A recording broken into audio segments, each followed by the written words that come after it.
No solamente vamos a tratar de erradicar con más de 42 millones de toneladas que generamos al final del día, esta basura la vamos a procesar en energía. La inteligencia artificial puede predecir con mayor precisión la demanda y generación renovable, permitiendo a los operadores de la red equilibrar lo que es la oferta y demanda en tiempo real. Puede ser que cada país a lo mejor tenga su política energética, su política de generación y de suministro, y puede estar afectando quizá por problemas de alta demanda o baja demanda a otro país. Bienvenidos a Factor Energético, a nuestro especial 20 mesas de análisis, el nuevo sector energético, bajo la lupa de los especialistas. Agradecemos a nuestros patrocinadores IFE Energy, asesor legal especializada para el sector energético en México, y a Secoframex S.A. de CB, servicios especializados en control y conservación de flora y fauna.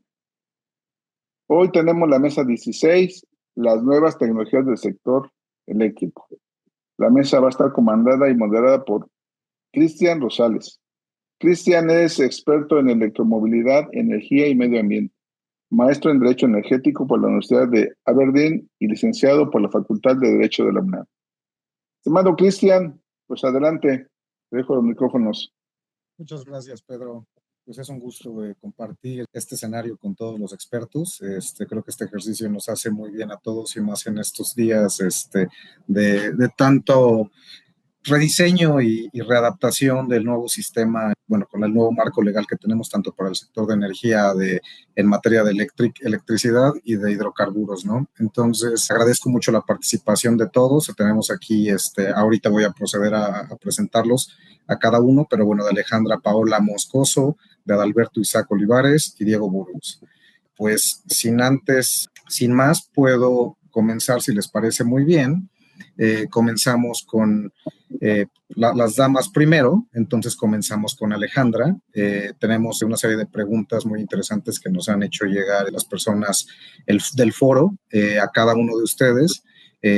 Pasaría primero a una presentación de cada uno y hacerle las preguntas que están enfocadas a cada uno de ustedes. Es una serie de 1 a 2 preguntas para que ustedes puedan contestarlas, y después en una segunda parte cerramos con una tercera pregunta o conclusiones, ¿no? Entonces, bueno, vamos sin más con Alejandra. Alejandra es licenciada en Administración y Derecho por la Universidad Nacional Autónoma de México y cuenta con una maestría en finanzas por la Escuela de Negocios Bancaria y Comercial.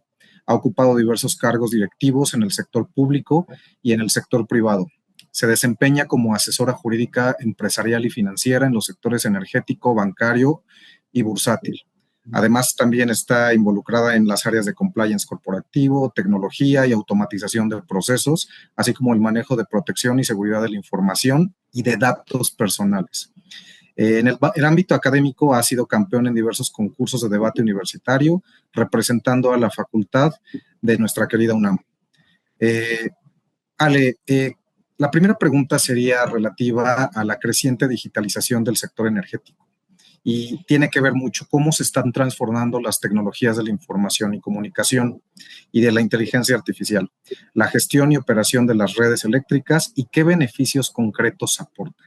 Esto particularmente cobra relevancia porque pues cada vez se requiere más energía, ¿no? Y prueba de ello es, por ejemplo, empresas como Sempra Infraestructura en Estados Unidos están enfocándose mucho en esto, están invirtiendo gran cantidad de dinero, recursos para poder suministrar la energía necesaria para esta creciente industria de comunicación, inteligencia artificial, manejo de datos. Entonces, ¿qué nos podrías contar con este tema en esta industria, en estos avances?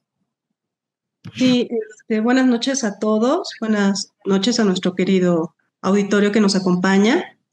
Y pues muchas gracias por la pregunta, y me gustaría iniciar a manera de reflexión señalando que la tecnología pues ha contribuido a que las organizaciones se liberen de tareas repetitivas, y esto contribuye de esta manera a automatizar procesos. ¿Qué se genera en consecuencia? Pues mayor eficiencia, aprovechamiento de recursos y un incremento en la productividad, potenciando a su vez oportunidades, capacidades y mecanismos de mejora en el sector eléctrico. Ahora bien, en el ámbito de las tecnologías de la información y y la inteligencia artificial, pues bueno, nos encontramos en un fenómeno muy interesante porque se está revolucionando prácticamente la red eléctrica. Esto es, están convirtiéndose las redes tradicionales unidireccionales en redes inteligentes a través de una transformación que implica optimizar la operación. ¿Qué significa esto? Bueno, que la inteligencia artificial puede predecir con mayor precisión la demanda y generación renovable, permitiendo a los operadores de la red equilibrar lo que es la oferta y demanda en tiempo real. Minimiza pérdidas, maximiza eficiencia a través de la reducción de ciclos y procesos. Al mismo tiempo, se establece un mantenimiento predictivo, ya que representa el uso de algoritmos de la propia inteligencia artificial al monitorear de forma continua la infraestructura, como son los transformadores. Recordemos que la inteligencia identifica patrones, es decir, una vez que identifica estos patrones, se determinan cuáles son las fallas que son más recurrentes o inminentes, y cuando se detectan, se puede realizar el mantenimiento antes de que ocurran las averías. Esto que permite reducir interrupciones y costos.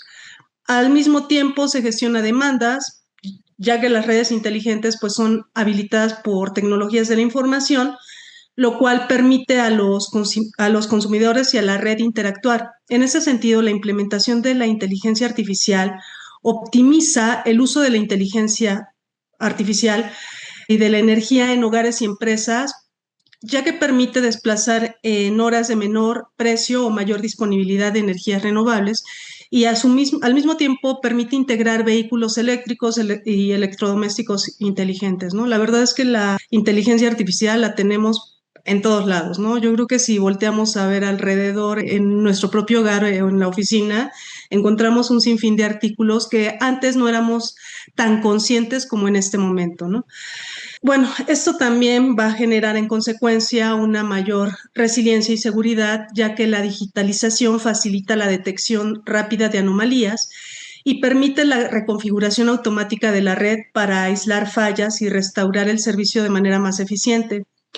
Y bueno, me gustaría citar la CFE, en el caso México, como empresa del Estado.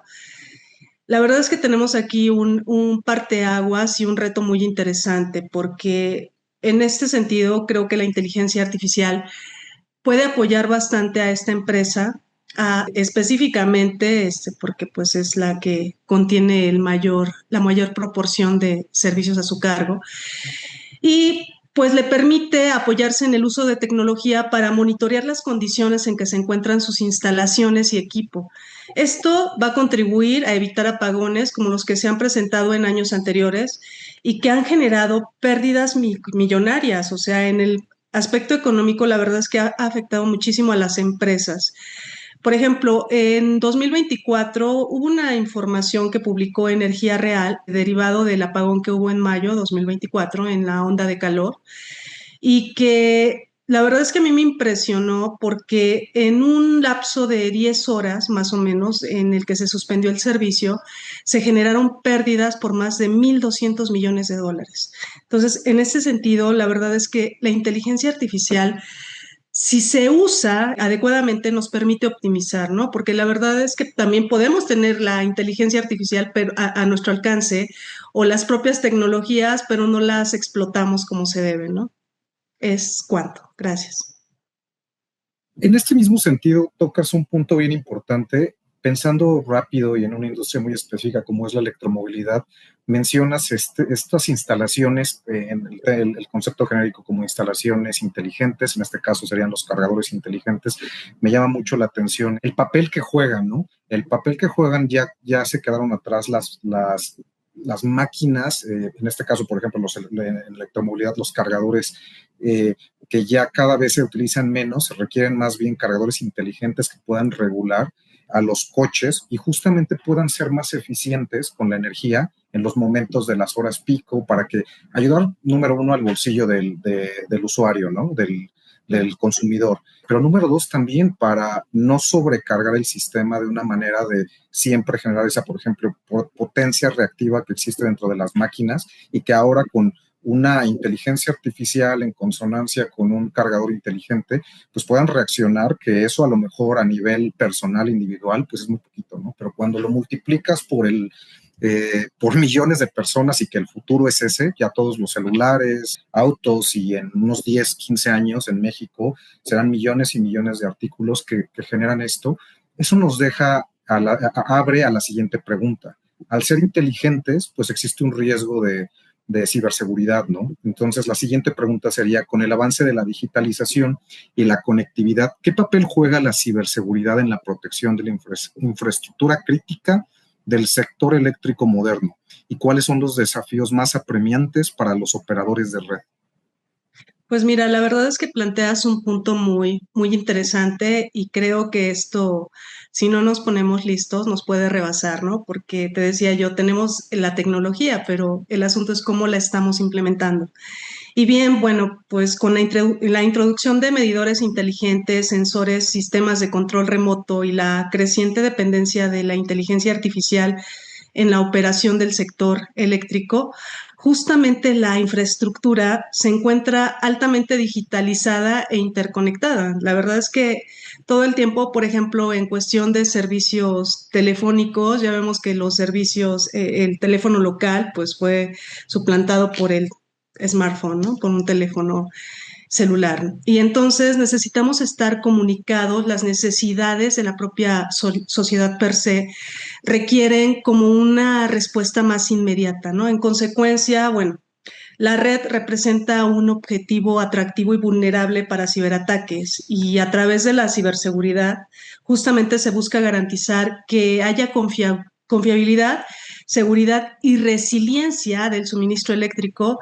Y bueno, en este sentido me parece importante señalar que el pasado 28 de abril del 2025, derivado de un fenómeno que llamaron sobretensiones en la red, se presentó un apagón eléctrico que prácticamente sumió en la oscuridad a España y Portugal.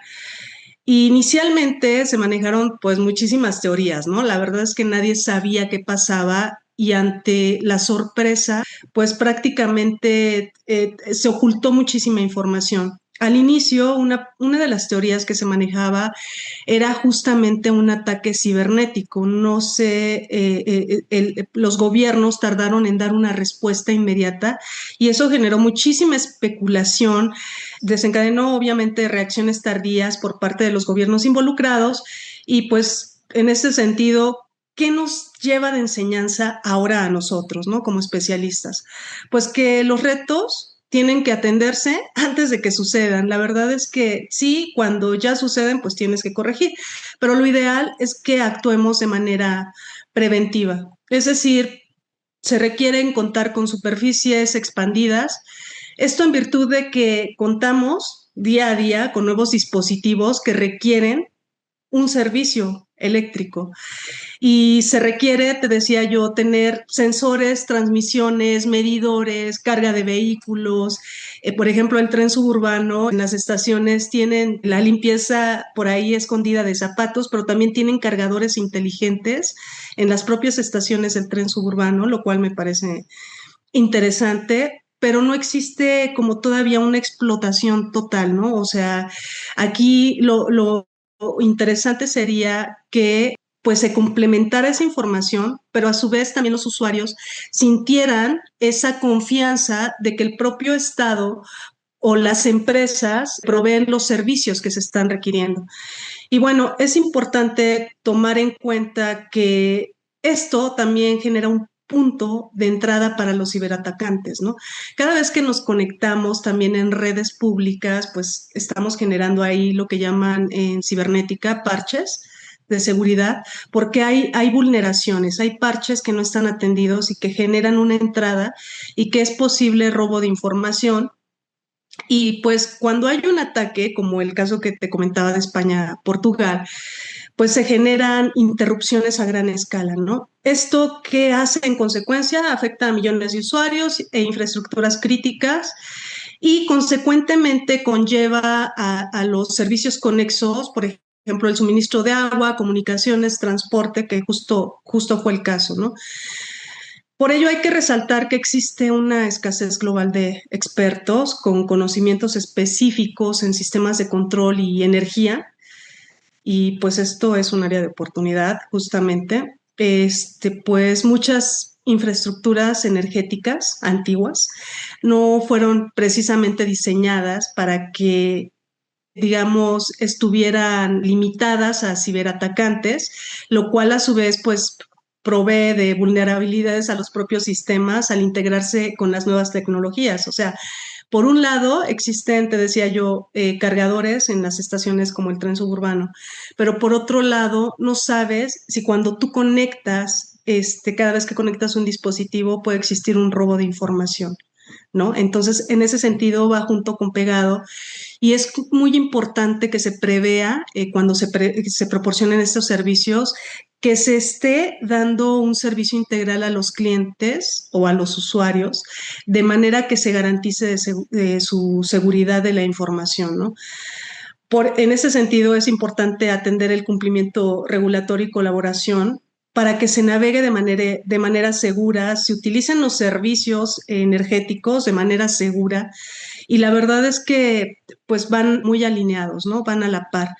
Esto requiere pues la colaboración empresa-gobierno, agencias de seguridad, y fíjate que cae ahorita en el punto de la reciente reforma que hubo justamente en materia de los ajustes que va a haber en la CURP, y nos pone un punto en la mesa que es importante analizar, ¿no? Realmente evaluar y atender, verificando que exista una protección al servicio per se, pero también una protección a sus usuarios de ese servicio.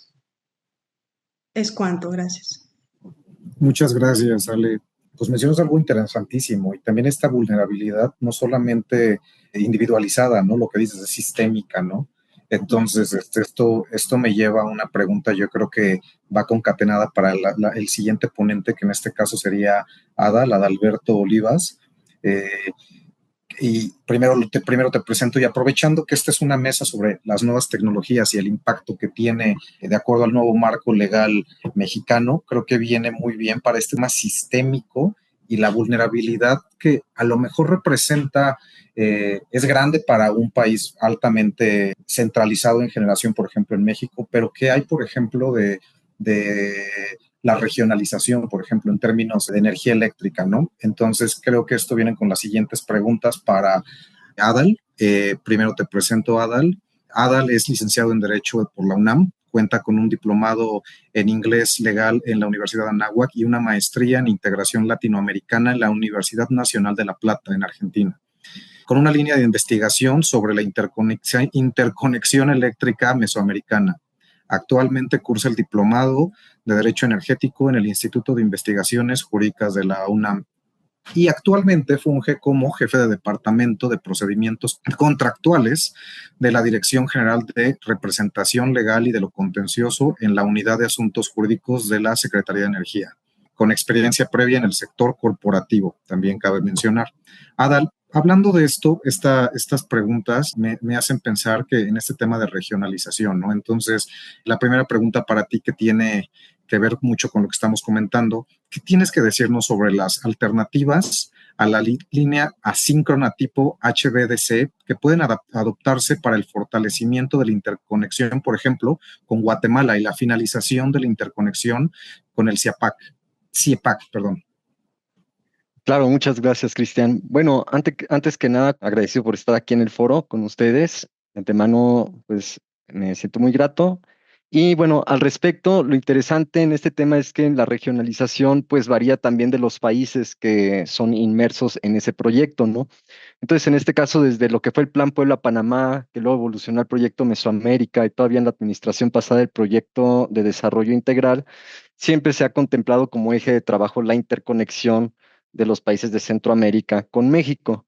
Esto, digamos que parcialmente se ha logrado en la interconexión con Guatemala, digo, por las condiciones geográficas. Nada más tenemos dos caminos, ¿no? Belice, que supone un mercado mucho más pequeño, y sobre todo, bueno, el de Guatemala, que es considerado como la puerta a mercados de Centroamérica, más allá de sus fronteras. Si bien la interconexión existe entre los dos países, vemos una situación donde que controla ese mercado de electricidad es sobre todo Guatemala, porque él es parte de un sistema de interconexión con los demás países de Centroamérica, pero digamos que tiene un nodo con ese sistema de un lado del país, del lado oriente, y del lado occidente con México. Entonces, entre la interconexión de México y la de CIEPAC no están conectadas como tal. Esto le permite a Guatemala ser un importador extra regional y a la vez ser un exportador neto. Digamos que la ventaja en esta cuestión, pues digamos que hay mucho flujo de comercialización entre ambos países, pero los demás países tienen, por problemas a veces de potencia, de que no hay generación, pues ha habido un interés de tener acceso al mercado mexicano, que a su vez se inspira mucho, trabaja mucho con el sistema eléctrico de Estados Unidos. Lo vemos sobre todo un ejemplo con la central Winala, que está en Monterrey. Esa es una empresa guatemalteca que procesa el gas natural en la planta de ciclo combinado, lo inyecta en las redes de transmisión y llega a la propia Guatemala. Si bien esto pues ha crecido, de hecho se ha triplicado prácticamente el comercio de electricidad entre 2016, que ya estaba plena la interconexión, han surgido problemas por esta diferencia de magnitudes entre un mercado eléctrico como el mexicano y el mercado centroamericano, que solo representa una quinta parte de la potencia de todo el mercado mexicano y bueno, la sexta parte de energía que se genera.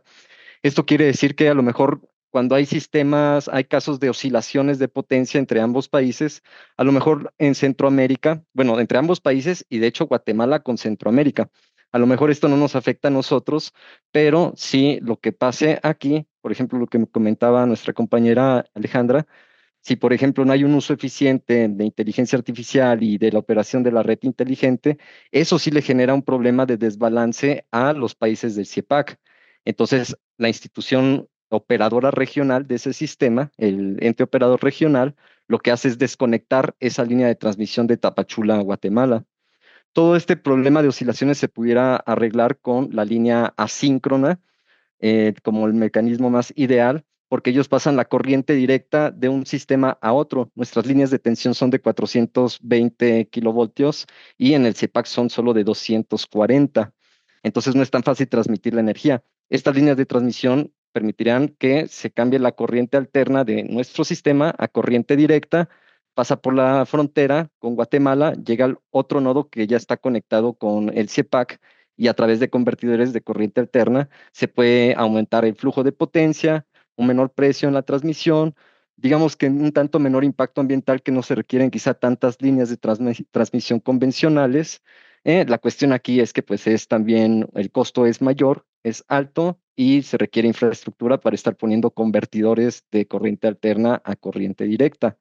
En tanto no se ve eso porque ya se había propuesto este proyecto desde 2016, pero bueno, el problema es la cuestión monetaria, que quizá los países pues no se ve quizá tanto esa iniciativa más que en el discurso, pero bueno, ese proyecto está contemplado. Lo que se puede hacer en atención a tu pregunta y lo que se ha hecho de hecho es que el SENACE como ente operador de México y el ente operador regional del CIEPAC siempre están viendo cómo está la cuestión de sus oscilaciones de potencia y de balance energético en cada país.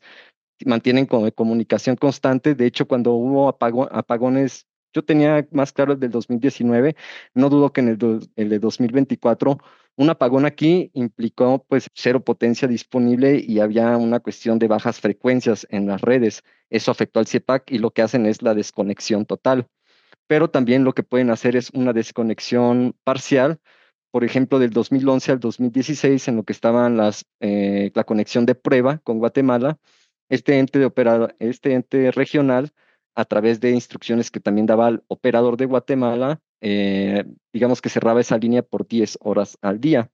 Esta es una cuestión que ha funcionado, pero realmente no elimina quizá el problema de es cómo integrar más nuestros mercados, sobre todo el de México con el de CIEPAC completamente ante estas oscilaciones. Para esto se requiere una comunicación entre los operadores de cada país en lo individual y el regional más el de México, de manera que puedan regularizar sus interfaces normativas para la exportación e importación. Y bueno, cabe mencionar que pues estos intentos sí se han llevado a cabo y de hecho se ha logrado que 1 megawatt de potencia pueda ser transmitida hasta de Panamá hasta la conexión de Tapachula, Chiapas. Básicamente son algunas medidas, digamos, ante el problema en concreto urgente, pero bueno, siempre puede estar contemplada el problema mayor solución a largo plazo, que es probablemente una conexión asíncrona para dos sistemas tan asimétricos como el de México con Guatemala y Centroamérica. Muchas gracias, Adal, por la extensa respuesta y muy clara. Esto conecta con la siguiente pregunta.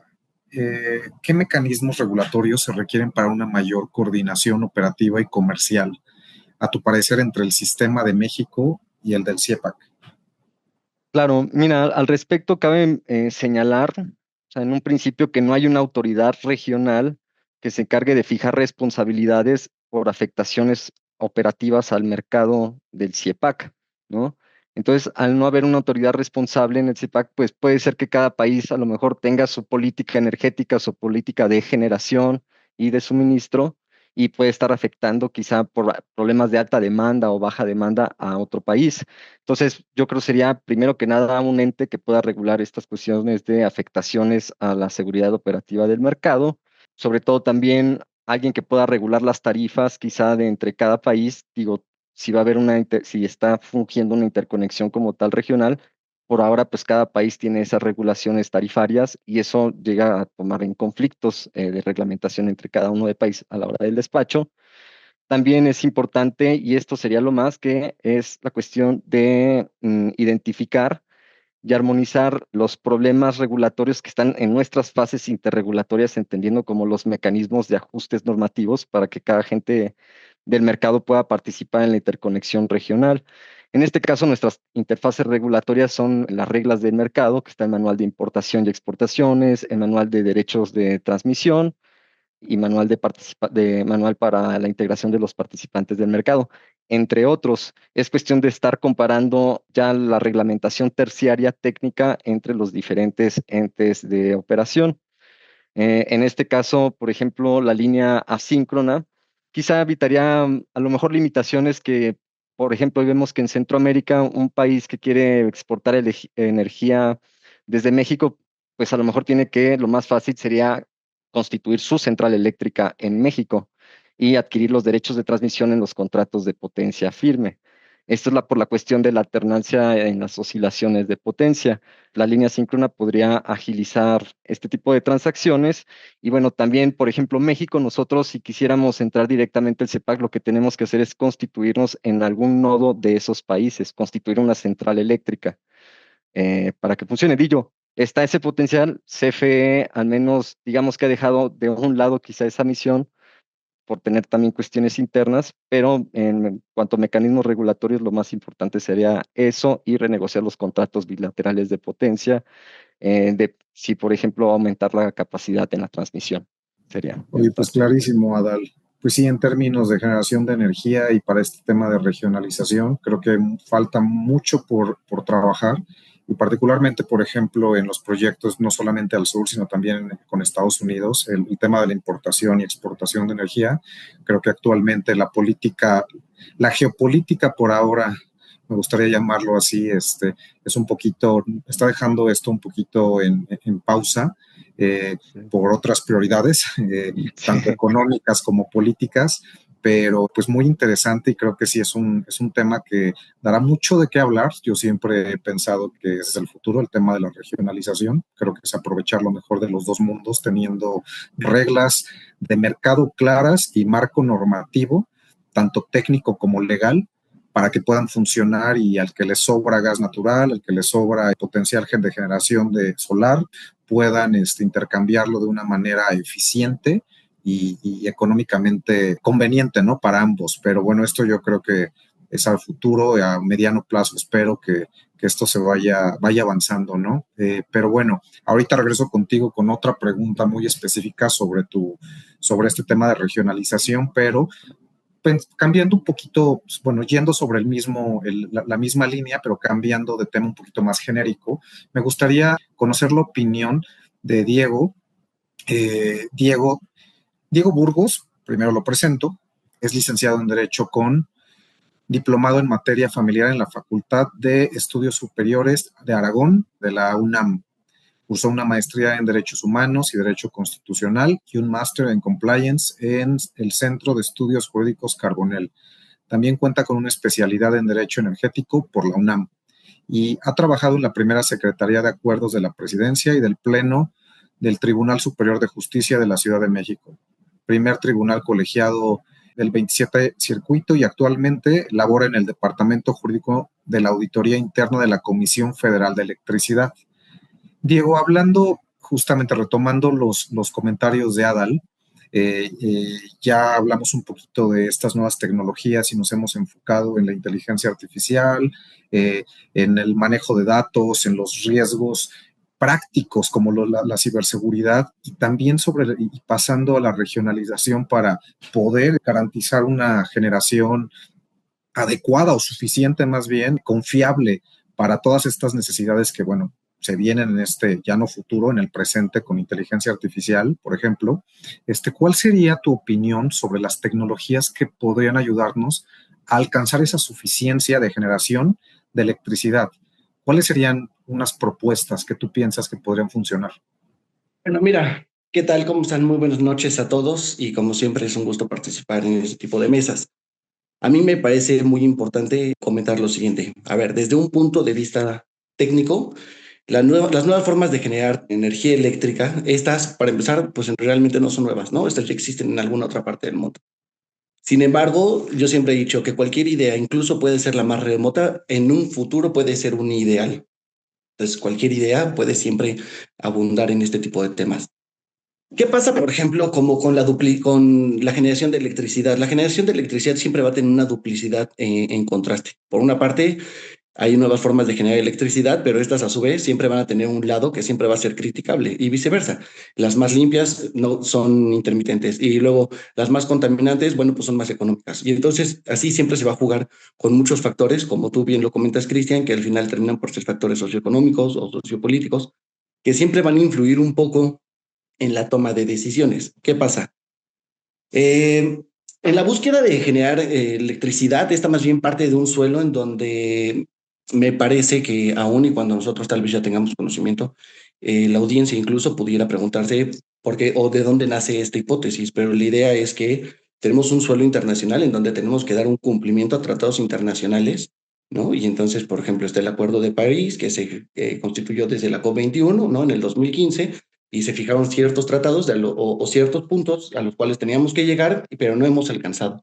Entonces, incluso en la nueva COP29, tomando en consideración la del 28, se tomaron unos aspectos muy genéricos entre muchas cosas, pero entre esto fue triplicar la capacidad renovable mundial, duplicar la eficiencia energética para el 2030 y transitar hacia el abandono de combustibles fósiles. Es decir, en algún punto, estas fuentes que sí son finitas, de las cuales ahorita podemos hablar de incluso precios y balance y capacidad, y lo que nos puede generar, sobre todo, es potencia en su generación de electricidad, que al final del día es algo que va a tener por estabilización de la red, ¿no? Ahorita que estamos platicando de este tipo de cosas, al final lo que necesitamos es que existan formas de generar electricidad que tengan motores asíncronos, es decir, que tengan un rotor y un estator, porque estos estabilizan la red y esto genera que todas aquellas intermitentes que no tienen potencia, porque no pueden suministrarla, al final compensen la potencia real frente a la potencia reactiva. Estos son sistemas que al final del día el SENACE, quien es el controlador de este tipo del sistema eléctrico, va a tratar de ver, ¿no? Cómo es que se tiene que equilibrar esto gracias a este tipo de generación de electricidad. Es decir, pero en esta búsqueda tenemos que empezar a cambiar un poco el chip. O sea, ese sería más bien la parte en la cual yo tendría estimado, porque al final del día tenemos una meta para el 2030, que es reducir casi a la mitad de gases de efecto invernadero, y para el 2050 llegar al cero, ¿no?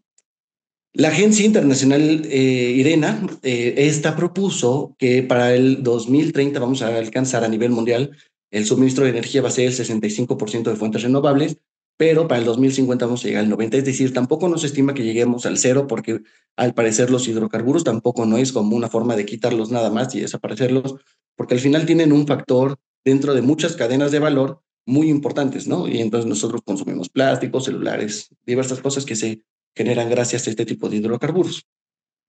Pero ¿con qué nos vamos a enfrentar siempre cuando vamos a hablar de nuevas formas de generar electricidad? pues que estas tienen altos costos a veces en la nueva forma de generar tecnología frente a los ya existentes. También nos damos cuenta que falta potencia y que esta puede ser intermitente. O en todo caso, tenemos que ver cómo se compensa esta potencia reactiva que al final es contaminación en la red.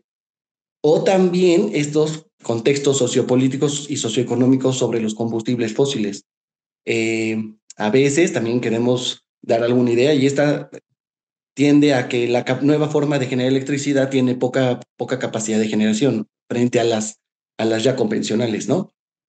Y un tema que aparte me encanta porque yo como trabajador en la Comisión Federal de Electricidad, pues siempre se va a esta falta de inversión en las vías de transporte en la red de energía, ¿no? Al final me parece que mientras tratamos tal vez de eficientizarlas a través de inteligencia, de redes inteligentes, me parece, yo creo que ese podría ser un tema que pudiera estar un poco destinado tal vez a más largo plazo. Yo creo que pudiera haber como banco de capacitadores o bancos de reactores, o al final hay unos compensadores estáticos VAR, que esto a su vez lo que hacen es estabilizar esta potencia que se va a generar por las energías intermitentes y todos vamos a poder compartir de este tipo de energías de fuente renovable. Pero bueno, eso lo comento más tarde. En esencia, México frente a estos compromisos cayó un 24% frente al 26% que ya venía manejando. Entonces yo propongo, o bueno, yo siempre he tenido la idea de que dejemos de ver un poco, por ejemplo, la generación de electricidad en suelo terrestre. Y mientras nosotros veíamos siempre como agua de río y entonces tenemos las hidroeléctricas, en México al menos no estamos como compensando la parte oceánica. Y en la parte oceánica hay un gran potencial del cual pudiera explotarse en su momento y es una fuente de generación inagotable, es una fuente limpia, es una fuente constante, es predecible y bueno, sí se requiere algo de inversión, pero al final del día tiene gran capacidad o gran potencia para suministrar a las redes eléctricas y esta aparte funciona con motores asíncronos, que en todo caso sería la energía mareomotriz. Y esta, en esencia, para los que pues todavía no lo saben, se generan unos como diques, que es como una estructura, y entonces puede ser de forma horizontal o vertical.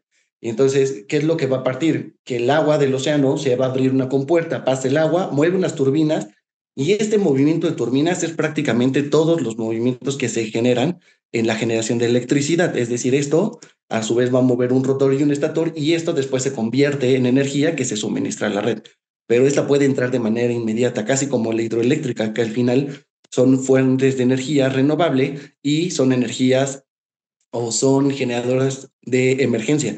Cuando se necesita que se inyecte a la red, se abren estas compuertas y se genera electricidad. Y esto ayuda mucho a la estabilización de la red.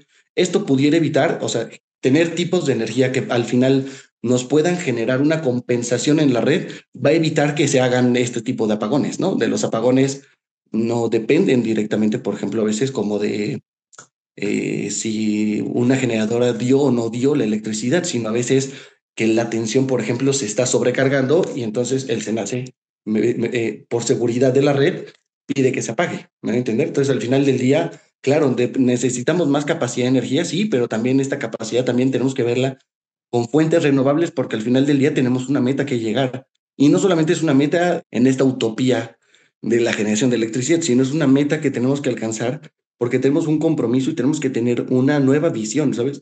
Al final del día hay una nueva visión que se tiene que implementar en cada uno de nosotros para tratar de ver cómo podemos ayudar o contribuir a este cambio climático que ya es una realidad, ¿no?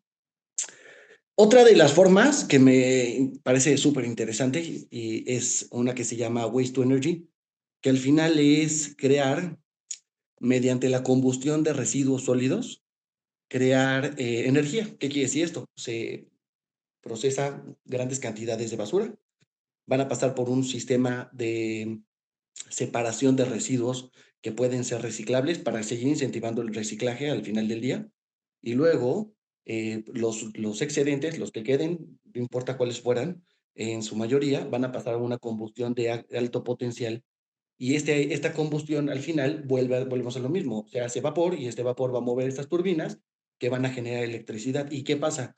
Pues al final del día vamos a hacer una economía mucho más circulante, porque entonces no solamente vamos a tratar de erradicar con más de 42 millones de toneladas que nosotros generamos anualmente, sino al final del día esta basura ¿no? La vamos a procesar en energía y cuando se genera el vapor y va a salir, pasa por un sistema de filtrado en donde los gases de efecto invernadero son mínimos, por una parte, y por otra parte, todos los residuos que se van estancando se van haciendo dos tipos de ceniza.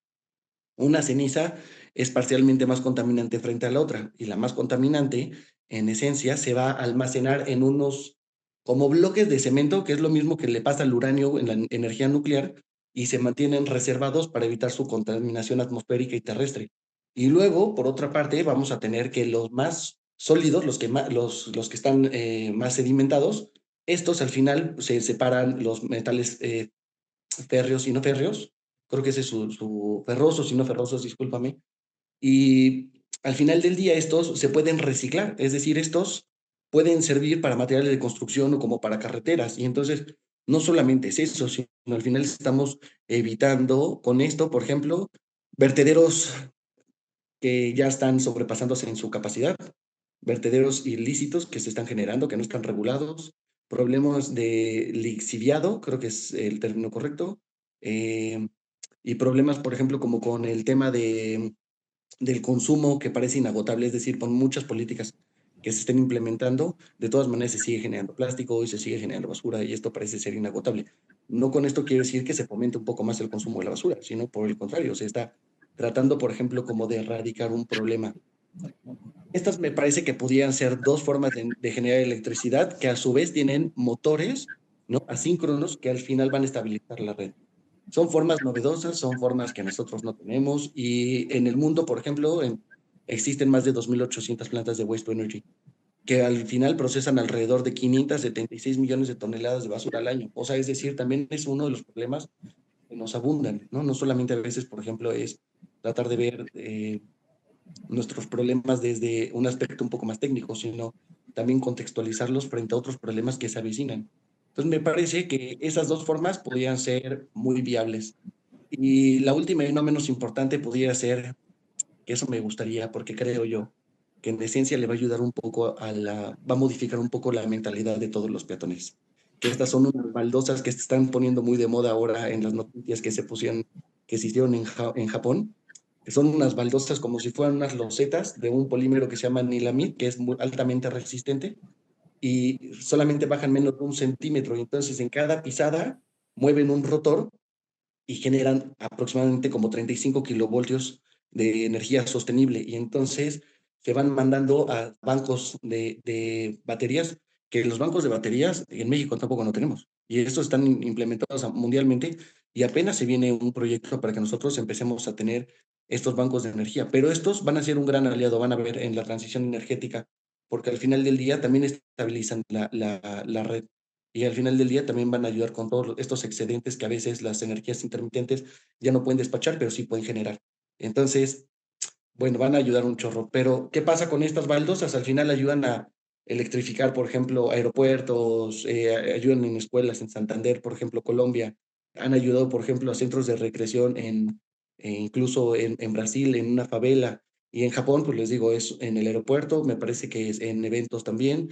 Y al final del día, le cambian la mentalidad, por ejemplo, al peatón, porque el peatón incluso se va a dar cuenta que al momento de que va a caminar, va a ayudar al medio ambiente porque está generando electricidad de manera limpia, no está contaminando y al final va a sentir que está contribuyendo con una parte que todos necesitamos, porque cada vez se va haciendo más la dependencia a la electricidad y no solamente a la tecnología, sino a la electricidad en todos los sentidos, ¿no? Esta electricidad me parece que va a ser un cambio de visión muy importante. Y bueno, pues es cuanto. Muchas gracias, Diego. Pues me dejas reflexionando, yo creo que la audiencia también, sobre las diferentes tecnologías que están desarrollándose y yo creo que hay muchísimas más, ¿no? Que están, por ejemplo, algo que está pasando mucho ahora, me llama mucho la atención el tema nuclear, ¿no? En el cual nuestra presidenta se ha posicionado, en el que no, no lo ve con buenos ojos, lo cual coincido y por eso me llama la atención, porque está cobrando mucha relevancia, por ejemplo, este tipo de tecnologías como modulares, nucleares, que son pequeñas, mucho menos mucho más eficientes y más fáciles de operar, ¿no? Y por ejemplo, lo que decías, ¿no? De las baldosas, hay diversas tecnologías que creo que van a ser clave si las logramos masificar y implementar de manera efectiva para el respaldo. Otra, por ejemplo, el sistema de almacenamiento de energía, ¿no? Las baterías, ¿no? Pero bueno, ahorita regreso contigo porque justamente la siguiente pregunta creo que Alejandra nos puede apoyar mucho y está relacionado con lo que nos comentas, Diego. Alejandra, retomando esta última pregunta, bueno, el último comentario que nos ha hecho Diego sobre estas nuevas tecnologías, para años venideros y siendo más preciso, como para llegar al 2030 a mediano plazo y más allá, por ejemplo, hasta el 2050, a tu parecer, ¿cuál considerarías que es la tecnología emergente con el mayor potencial disruptivo para alcanzar los objetivos de descarbonización global? ¿Y qué obstáculos crees que podrían ser los más difíciles de superar para que se adopte de manera masiva, para pues, justamente llegar a todos, ¿no? A todos, al grueso de la población y poder crear asegurar esta generación efectiva de energía eléctrica? Sí, bueno, pues sin duda, de antemano, desde mi perspectiva personal, considero que el mayor obstáculo es justamente ese cambio de chip, ¿no? Es importante tomar conciencia social de la responsabilidad que tenemos como usuarios de un servicio de un servicio eléctrico o de cualquier tipo de servicio, pero a su vez también la responsabilidad que tenemos, ¿no? ¿En qué sentido? Obtenemos un beneficio al utilizar ese servicio, pero nosotros, ¿qué le estamos retribuyendo? Efectivamente traemos compromisos internacionales que no se están cumpliendo y porque lo vemos como muy lejano, ¿no? Pero ya estamos como en años más cercanos a las metas establecidas y pues resulta que avanzamos, pero retrocedemos y como que estamos en ese juego, ¿no?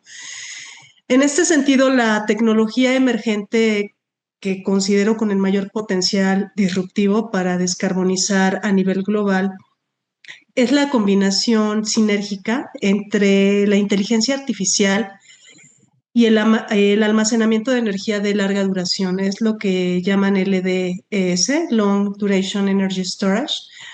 Y pues se ha promovido últimamente lo que es el hidrógeno verde, ¿no? Que es el menos contaminante, pero también hay que tomar en cuenta que esto requiere inversión, ¿no? Y ese es otro factor clave, ¿no? Porque a veces podemos hablar de manera romántica, de que sí, no contaminemos, pero todo esto conlleva, aparte de responsabilidad, pues un costo-beneficio, ¿no? Que hay que ir cuidando, sobre todo quienes gestionan esa administración de recursos, ¿no?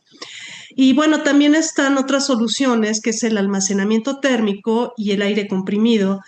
Y la inteligencia artificial, bueno, permite optimizar la producción, distribución y consumo de energía de manera que las tecnologías actuales pues no pueden, porque no se ha potencializado, o sea, no existe como ese acompañamiento, esa comunicación que se requiere entre tecnología con este almacenamiento, ¿no?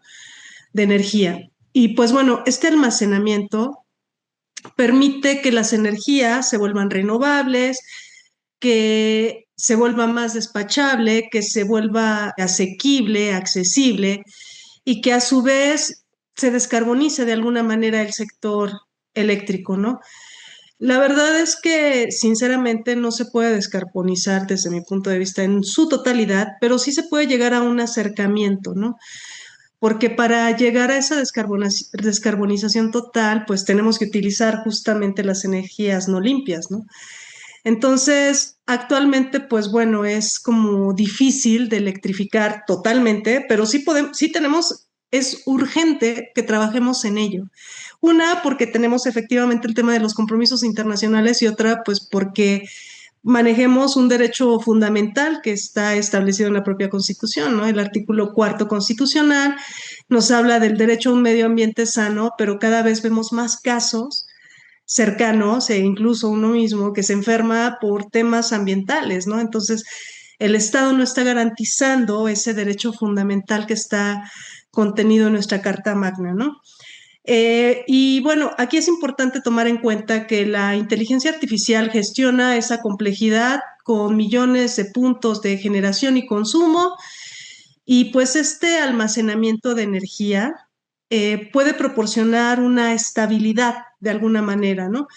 Aquí, ¿cuáles son los obstáculos a los que puede enfrentarse? El costo inicial, la madurez tecnológica, el tema de la infraestructura. Y pues bueno, a lo mejor están bajando los costos, pero inicialmente pues son caros, ¿no? Todo lo que es investigación requiere una inversión impresionante. Es más, la propia inteligencia artificial pues se detuvo por largo tiempo justamente porque no había inversión, ¿no? Y de repente ahorita es el boom, pero habrá que ver quiénes están apostando a ello. Y aquí la ventaja que tienen los que invierten, pues es que se vuelven los pioneros, ¿no? Y son los que traen como ese avance y esa ventaja, ¿no? El tema de la infraestructura, pues es importantísimo porque tenemos que hablar que tiene que estar adaptado todo lo que es la producción, el transporte y el almacenamiento, pues es a esa nueva tecnología. O sea, nuevamente volvemos al tema de inversión. Pero aparte de ello, viene la parte de los marcos regulatorios y el mercado. O sea, como que aquí hay un desfase porque lamentablemente el tema de los marcos regulatorios no va a la par, surge ya como consecuencia. Hablaba yo en mis primeras participaciones del tema de manejar a nivel preventivo o correctivo. Y la verdad es que en cuestión regulatoria trabajamos mucho a nivel correctivo y eso genera un destiempo, ¿no? Un desajuste, porque luego hay que estar tapando y tapando y tapando y viendo a ver cómo funciona, ¿no? Y cómo adaptar en función de. Y hay otro aspecto que te decía yo del cambio de chip, que es esa resistencia al cambio y esa aceptación pública, ¿no? Existe todavía mucha mentalidad de que no pasa nada, es como algo lejano, la contaminación, el cambio climático y todas esas necesidades ambientales, pues como que no me llega directamente y siento o pienso que no, Esa desinformación que existe, no sabes cómo causa daño, ¿no? Y bueno, aquí vuelve a surgir el tema de la operabilidad y el tema de la ciberseguridad. O sea, aquí el tema te decía yo, el tema preventivo se vuelve correctivo, ¿no? Y entonces hasta que no pasa un problema es cuando decimos, de veras, hay que tomar en cuenta ese factor porque sí era un riesgo. O sea, sí sabía yo que había problemas de vulnerabilidad, sabía que podía haber atacantes de los servicios, pero no lo preveí, ni con marco regulatorio, ni con normas, ni con alguna buena práctica que me permitiera proteger y garantizar ese suministro de servicios.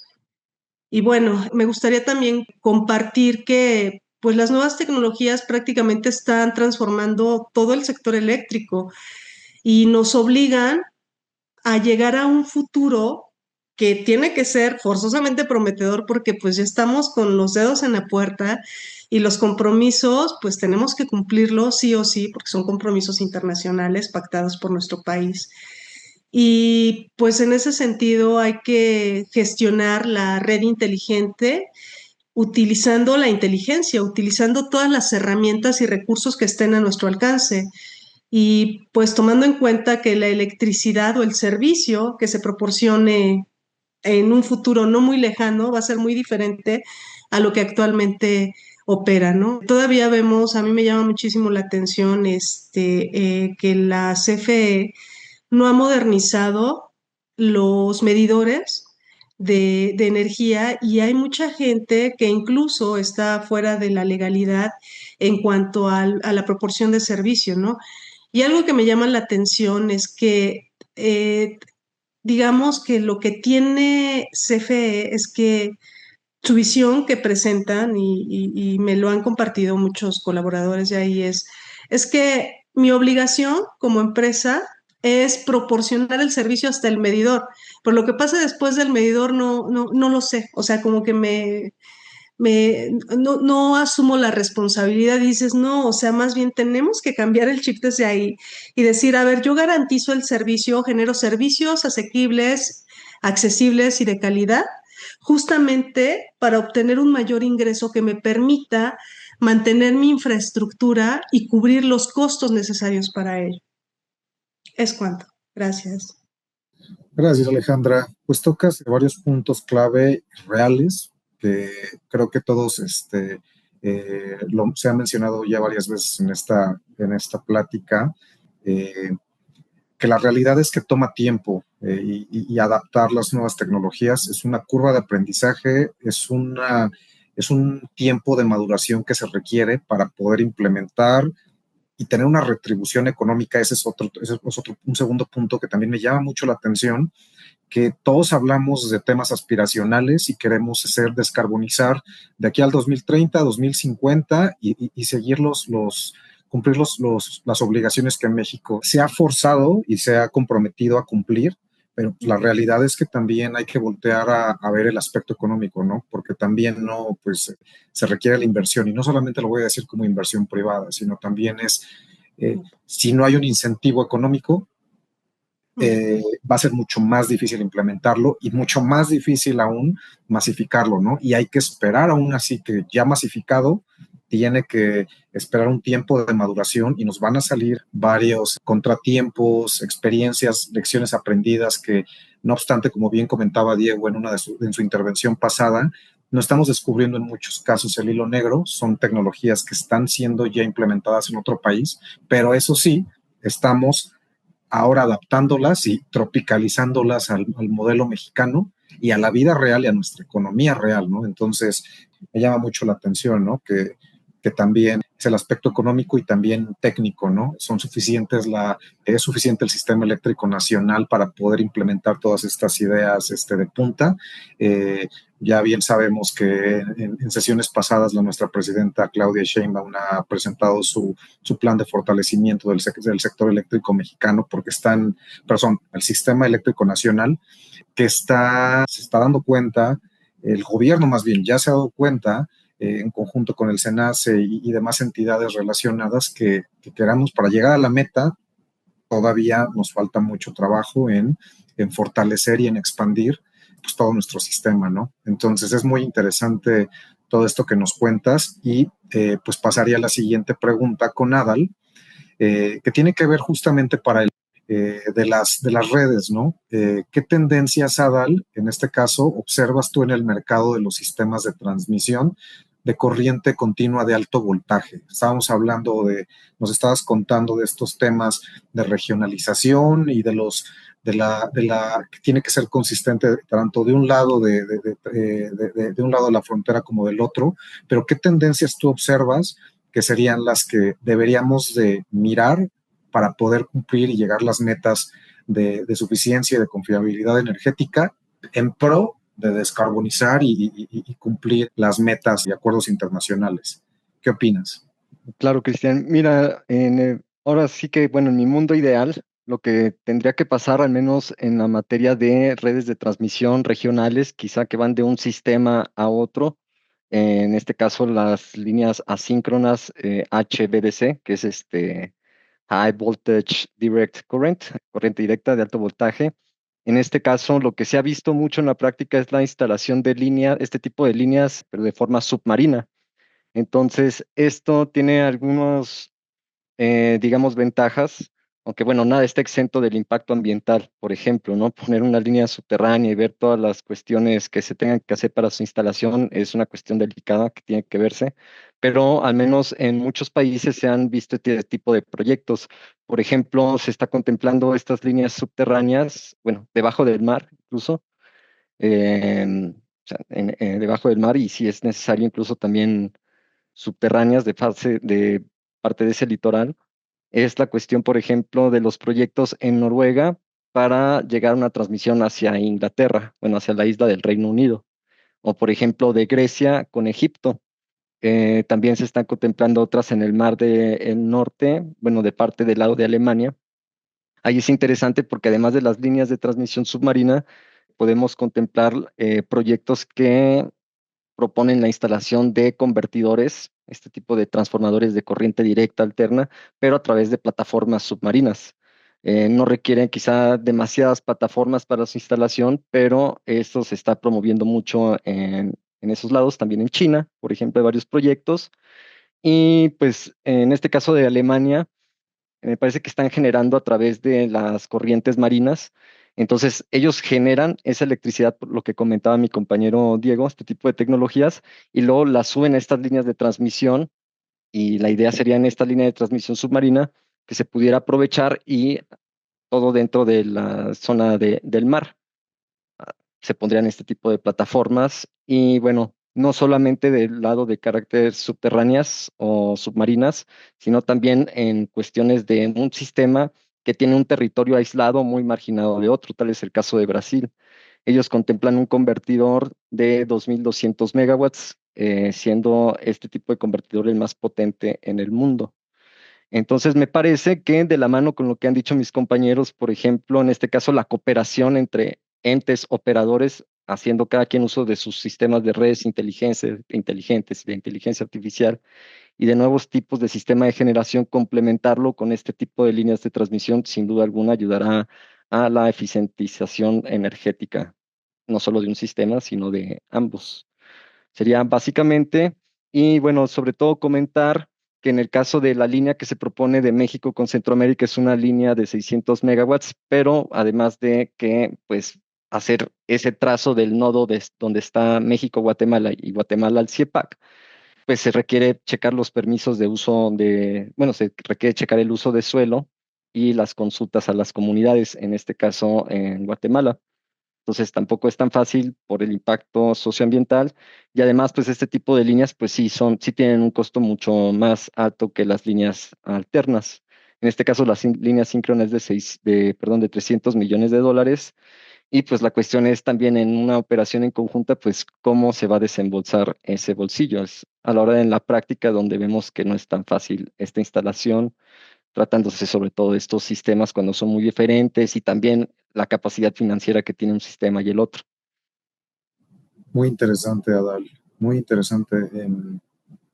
Esto me hace pensar que hemos estado hablando sobre los temas, los aspectos técnicos para la operación de la generación y sistema eléctrico nacional y las tendencias de las nuevas tecnologías, pero también tocas los puntos muy importantes de impacto social, impacto ambiental, ¿no? Sin irnos por la tangente, creo que tienes toda la razón en que también para poder hablar de la descarbonización, y lo comentaba Alejandra justamente, pues es cumplir con los objetivos, ¿no? Es llegar a la meta, pero siguiendo el camino correcto. Y en este caso estoy hablando del tema de los objetivos de desarrollo sostenible, mencionaron Totalmente de acuerdo. los conceptos de la energía asequible y más limpia posible. Entonces es llegar a la meta, pero siendo respetuoso con las políticas y estándares, las buenas prácticas y en este caso, por ejemplo, los objetivos y el Acuerdo de París, con lo que como debe de ser, ¿no? Entonces, muy interesante también no olvidar ese aspecto ambiental y de impacto social, que por cierto, en las nuevas leyes ya se fortalece mucho más, ¿no? Cambia o evoluciona de la evaluación de impacto social. El tema de impacto ambiental siempre ha existido, pero el impacto social ahora ya es una manifestación, ¿no? Y abre otra puerta a hacerlo un poquito más amplia, más precisa, con condicionantes y que de hecho se ha platicado bastante aquí en mesas pasadas, pero muy interesante. Y pues bueno, pasamos con Diego, que yo creo que le tocaría cerrar en la última de las preguntas y al final haremos una conclusión, les pediré que me den una conclusión cada quien. Diego, ya hemos hablado justamente con Adal, contigo, con Alejandra, y pues hemos abordado los temas tanto técnicos en microredes, perdón, en la regionalización, perdón, en las nuevas tecnologías de descarbonización, y tú justamente nos mencionabas varias tecnologías que están siendo muy interesantes e implementadas en otros países, pero de manera general, ¿cuál sería tu perspectiva hacia dónde vamos encaminados en materia de energía eléctrica como país? Bueno, muchas gracias, Cristian. Bueno, en mi intervención pasada estaba yo comentándoles que todas las ideas en realidad son buenas porque al final del día pueden generar un ideal. Entonces, todos podemos tirar siempre ideales. Ese es el punto al que yo quiero llegar. Al final del día, nosotros al tirar ideales podemos llegar o no llegar incluso a la materialización de estos, pero de todas maneras el tener una idea y tratar de materializarla siempre va a ser la finalidad de todos, desde el que investiga hasta el que lo plantea, hasta el que invierte, hasta todos, incluso como el propio Estado. ¿Qué pasa? Me encantó escuchar de Adal que por primera vez también se tocan temas, por ejemplo, de inversión. Al final del día, las personas que nos van a escuchar van a entender que a veces estas redes de las cuales se proponen para buscar que éstas puedan transportar de mejor manera la electricidad, pues cuestan $300 millones, ¿no? O sea, es decir, hay una inversión altísima, sobre todo con la modernización de las redes, y no es como pedirle al Estado, como siempre la mano cuidadora, por favor, mete miles y miles y miles de millones de pesos o de dólares en más redes, porque al final del día se requieren, son muchos los problemas que nos avecinan y al final del día me parece que hacia eso va esta participación. Pero, por ejemplo, en el PRODECEN, en el 2023-2037, se estimaba un crecimiento del 2.5 interanual. ¿Qué pasa? A finales del 2023 crece un 3.5 en relación con el año pasado. Y en el 2024 crece un 3.2 en relación con el 3.5 que ya había crecido. Es decir, la demanda de electricidad nos está poniendo el acelerador y no hay forma de alguna manera a veces, por ejemplo, de tratar de equilibrarlo. Y como bien lo tocaste hace unos minutos, solo como dato, actualmente nuestra capacidad es de 92.014 megawatts, de los cuales CFE tiene 45.117. Entonces, nada más como para tenerlo, por si empiezo a tocar cifras de megawatts, para que vayan viendo, por ejemplo, que este es la capacidad que se tiene a nivel nacional. ¿Qué pasa? Que sí es cierto, nuestra presidenta toca hace poco en el plan de expansión de CFE 2025-2030 diversos proyectos, pero vamos a mencionar algunos. Entre estos van a ser 10 ciclos combinados, 10 modernizaciones en hidroeléctricas que van a eficientizar el proceso, una carbo, baterías, etcétera, ¿no? Entre también transmisión y distribución, se tiene todo un plan de fortalecimiento de las redes, pero al final este plan propone 29.000 megawatts, es decir, también es una alta capacidad de generación de electricidad. ¿Qué pasa?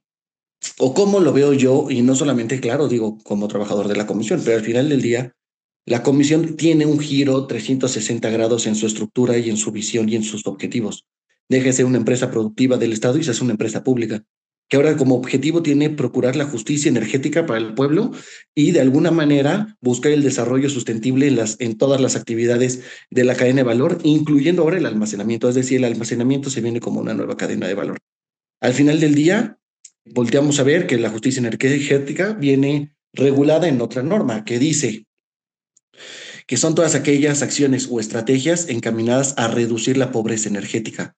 La pobreza energética al final del día, como concepto jurídico indeterminado, ha sido ya tratado por otras personas, pero la idea es que se trata de erradicar desigualdades sociales y se trata de buscar impulsar el desarrollo regional, la prosperidad compartida, es decir, también mientras estamos buscando el desarrollo, porque en el desarrollo también y en los grandes consumidores se tiene la mayor cantidad de ingresos económicos, también tenemos que voltear a ver a todas estas personas que se han visto inaccesibles a la energía, ¿no? Bueno, vamos a llamarlas así, injustamente inaccesibles a la energía o incluso por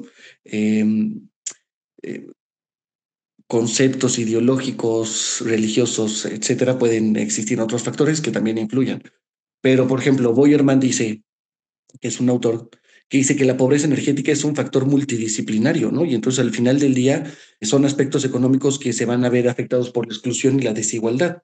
Y el progreso en las condiciones de vida de la población es indispensable para lograr el desarrollo económico sostenible. Es decir, tenemos que buscar que en las condiciones de vida de todos se traten de igualar o compensar esta carga que se ha visto marginada por factores económicos, políticos y sociales.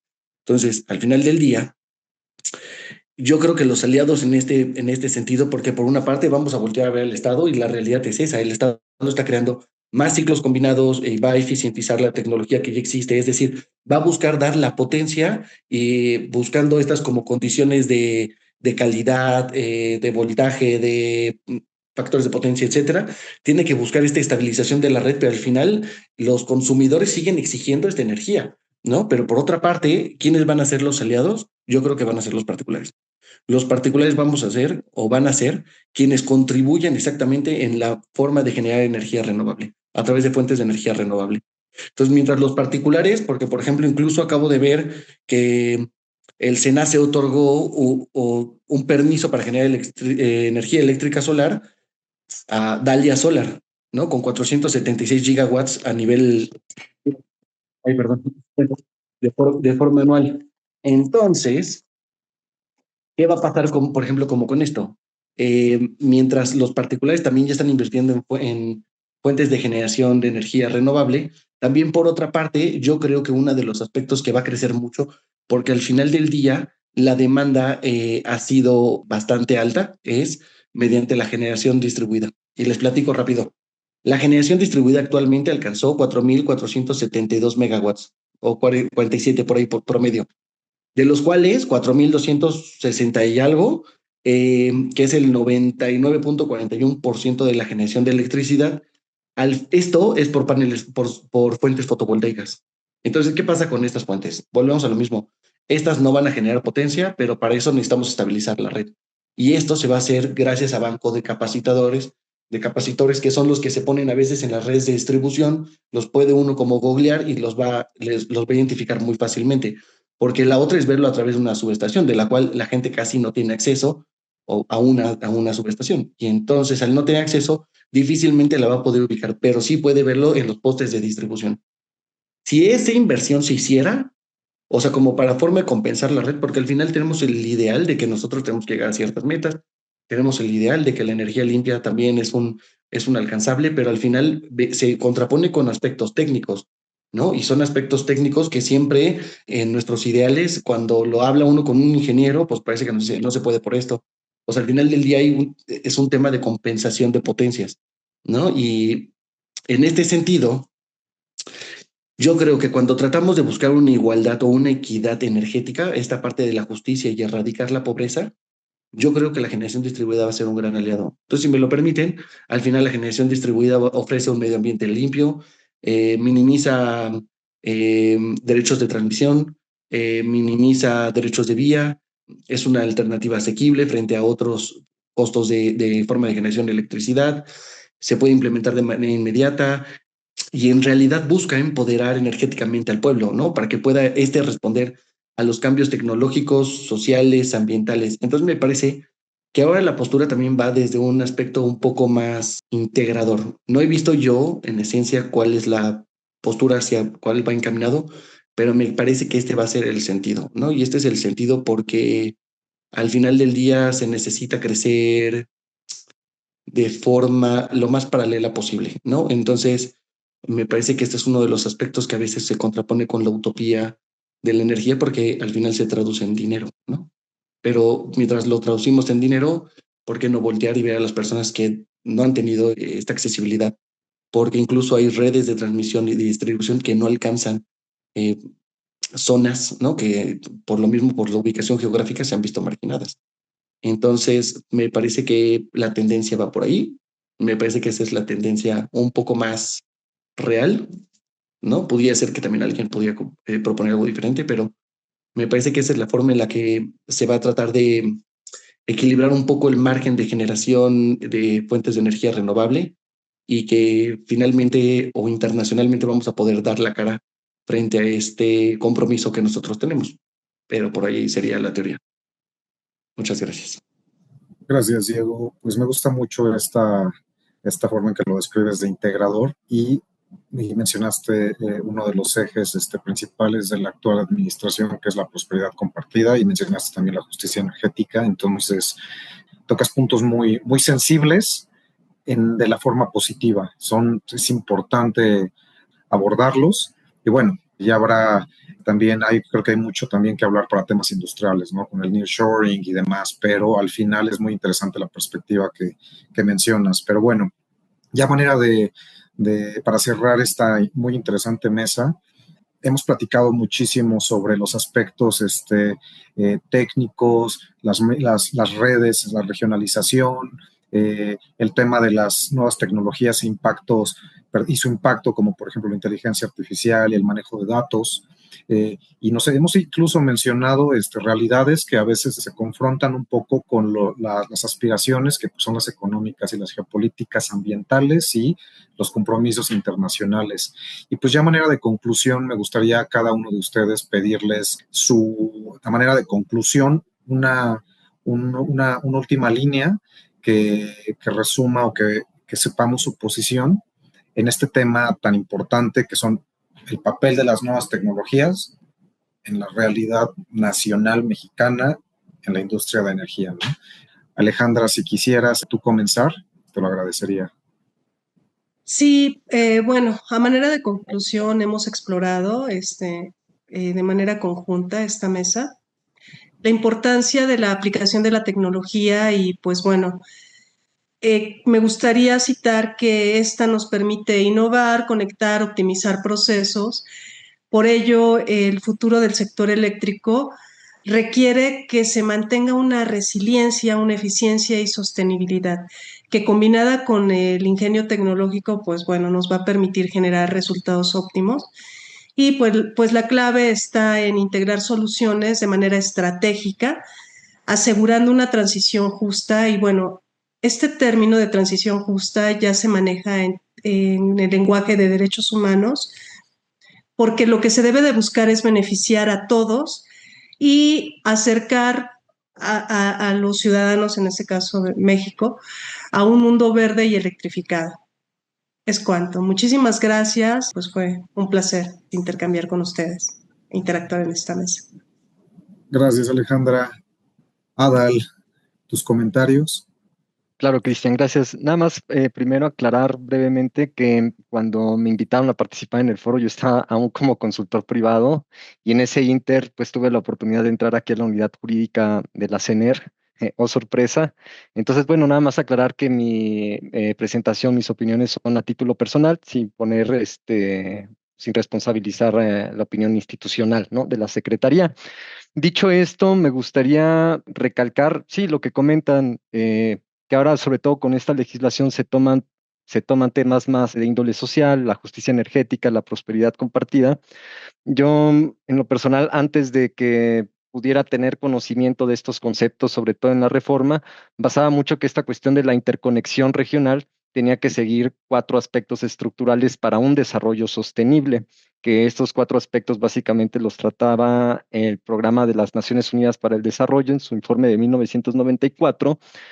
Son varios aspectos, pero a grandes rasgos yo los puedo dividir en 4 grandes familias, que es el aspecto comercial, el aspecto tecnológico, el aspecto ambiental. Y entonces, si vemos que hay ingresos comerciales, o sea, muy bien, está creciendo, hay quizá desarrollo de nueva tecnología, innovación, se cuida el medio ambiente, el equilibrio ecológico, pero todo esto en aprovechamiento de la sociedad, podemos estar hablando de un genuino avance en el desarrollo sostenible que se traduce en la legislación mexicana, a mi forma de ver, en conceptos como la justicia energética. De lo contrario, por ejemplo, en el PDI, que fue el último proyecto de integración que propuso la administración pasada, ese se dio en el marco de sobreponerse, digamos, al Plan Puebla-Panamá y al proyecto Mesoamérica por interés del gobierno, en ese entonces, la primera presidencia de Trump. Ellos querían, digamos que estaban forzando a México a que arreglaran el problema de la migración a cantidades masivas y México lo que decía, bueno, aquí más que cuestión de castigar y de reprimir a la gente, se trata de crearles medios de desarrollo de sus propios lugares para que no puedan o no tengan que emigrar forzadamente. Todo esto lo digo en el discurso y en la manera teórica. Entonces, la línea asíncrona se propuso para que hubiera más electricidad en Centroamérica, ¿no? Algo tan sencillo como tener alumbrado en la noche, de alguna manera, pues es su granito de arena la aportación quizá a esta noción de seguridad, por decir entre muchas otras cosas. Ahora, si esa línea síncrona va a ser nada más para beneficio del generador, una empresa, para un alto consumidor en el otro lado, y esa línea síncrona, pues sigue un proceso irregular de los derechos de consulta, pues sí hay un avance, por decir, comercial para algunos, tecnológico, quizá ambiental, porque optimiza la red, pero si no va encaminado a la población, pues no estamos hablando realmente de un proyecto sostenible. Sería mi Muchas opinión. gracias, Adal. Muy interesante y no perder de vista eso, ¿no? No sé, es negocio y en pos del bien social, ¿no? Gracias, Así Adal. es. Tus últimos comentarios, tu conclusión, por favor. Bueno, Cristian, ¿te referías a Diego? O... Sí, Diego, no sé si o ahí se Sí, cortó, pero Diego, sí, por favor, tus sí, comentarios muchas finales. gracias, Cristian. Gracias, Adal. Bueno, al final del día, no está de más, ¿no? Hacer propio también el comentario de Adal, ¿no? En donde obviamente estas opiniones son a título personal y no bajo el criterio institucional en el cual uno labora.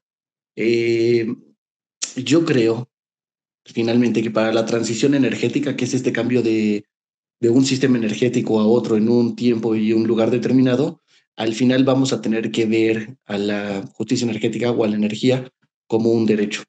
No estoy pretendiendo que este tenga que terminar por ser positivizado. Lo que yo pretendo más bien es que este derecho al final se vea contextualizado. Esto es, que todos, o sea, que se vea que todos tenemos la misma necesidad y todos debemos de tener también la misma accesibilidad al sistema eléctrico o a la energía como tal. Y bueno, nada, me parece que no vamos tampoco por tan mal camino. Creo que tenemos aspiraciones altas. Me parece que queda mucha tarea por parte del Estado de realizar.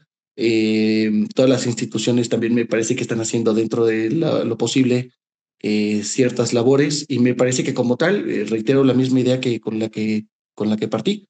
Tiren ideas, ¿no? La idea es que siempre se hagan este tipo de mesas y que todos podamos tirar unas ideas porque en una de esas le vamos a atinar y esta idea puede materializarse y ser, si no la panacea, por ejemplo, de los problemas, al menos una gran aportación para la solución o para alcanzar objetivos o para ayudar a otras personas o para, es decir, puede tener beneficios incluso colaterales, de los cuales pues me parecería que esa es la idea, participemos más en esto.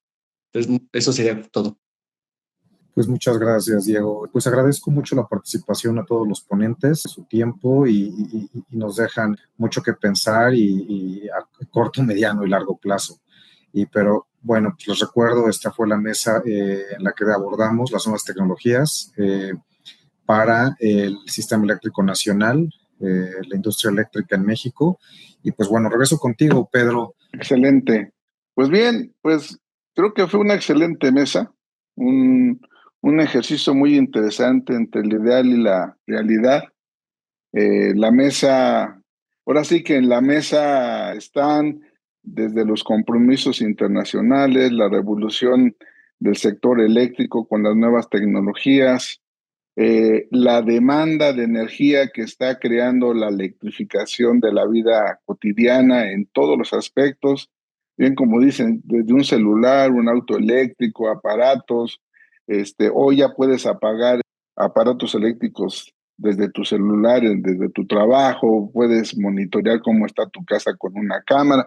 Realmente sí hay una revolución y bueno, pues deja muchas cosas muy interesantes en la mesa, como por ejemplo, toda esta electrificación de la vida cotidiana, bueno, pues trae riesgos de ciberseguridad, que si no le ponemos atención, pues pone en riesgo pues a la empresa misma, pero bueno, creo que a los usuarios, bien como lo comenta Paola, todo esto que tiene que ver con la interconexión regional, ya sea norte, sur, y todos los ajustes y desajustes que hay, pues por diferentes normativas, por marcos jurídicos, por tipos de gobierno, bueno, trae una serie de cosas. Realmente creo que esta mesa estuvo muy interesante. Sin duda que el ideal por hacerse de las mejores tecnologías para descarbonizar la electricidad, pero la realidad también tiene que ver con el costo, ¿verdad? Y yo creo que luego automáticamente nos baja y dice, a ver, esto cuesta tanto, entonces te alcanza o no te alcanza. Está el proyecto de gobierno por tener un sistema eléctrico más estatal, pero bueno, los mercados maduros, España, Estados Unidos, pues nos dejan lecciones, ¿verdad?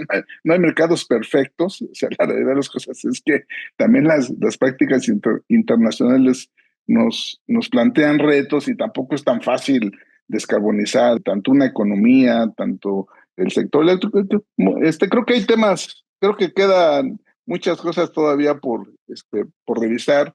Interesante mesa poniendo el tema de la tecnología a la luz de la reforma energética, que bueno, pues bien como lo comentan, hay temas como el almacenamiento, la generación distribuida, que puede ser por ahí una buena herramienta para poder electrificar ciertas zonas con ligeros impactos o menos impactos. Las líneas de transmisión, que si invertimos, si no invertimos y cómo se invierte. Pues conceptos muy interesantes que quedan para reflexión y creo que muy interesante. Pues bien, tuvimos la mesa 16, las nuevas tecnologías del sector eléctrico. Estuvo con nosotros el maestro Adal Isaac Oliva Duarte, jefe del Departamento de la Unidad de Asuntos Jurídicos de la CENER, Diego Alberto Burgos Sánchez, auditor en CFE, Alejandra Paola Moscoso Mendoza, ejecutiva director en la Secretaría de Economía, Cristian Rosales, él es asociado senior de CMS México. Y bien, pues agradecemos a nuestros patrocinadores, CIF Energy, asesoría legal especializada para el sector energético en México, y Secoframex SADCB, servicios especializados en el control y conservación de flora y fauna. La próxima semana tendremos la mesa 17, los contratos en el sector eléctrico, todos esos temas clave que hay que revisar en un contrato y que bueno, que tiene que ver con la reforma. Su servidor Pedro Mentado le da las gracias y bueno, hasta pronto y gracias por participar.